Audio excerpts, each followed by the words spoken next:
यस्तो दामी चटपटे देखेर है मुखबाट पानी आयो भने चाहिँ मलाई गाली नगर्नु होला। Hello guys, welcome to my के भन्छ अब यो चटपट बनाएको भ्लग। आज अब 1 महिनापछि बल्ल भिडियो पोस्ट गर्दैछु मैले है।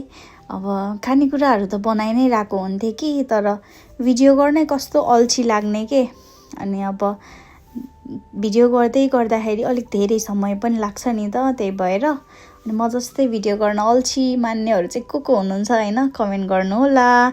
अनि यो चाहिँ हिजोको भिडियो हो, गिलो चटपटे बनाएर खाएको थियौँ हामीले चाहिँ। अनि अब मलाई चाहिँ गिलो चटपटे नि एकदमै मनपर्छ अनि सुक्खा चटपटे नि मनपर्छ। सुक्खा चटपट बनाएको भिडियो चाहिँ नेक्स्ट टाइम लिएर आउँछु है। अब खासमा अब चटपट बनाउन सबैलाई आइहाल्छ, त्यही आफ्नो आफ्नो तरिका हुन्छ। अब सबै कुराहरू मैले स्टेप बाई स्टेप देखाएको छु है, के हालेको छु भनेर। अब ट्राई गर्नु मन लाग्यो भने हजुरहरू पनि ट्राई गर्नु न। त्यही हो, thank you for watching, bye by.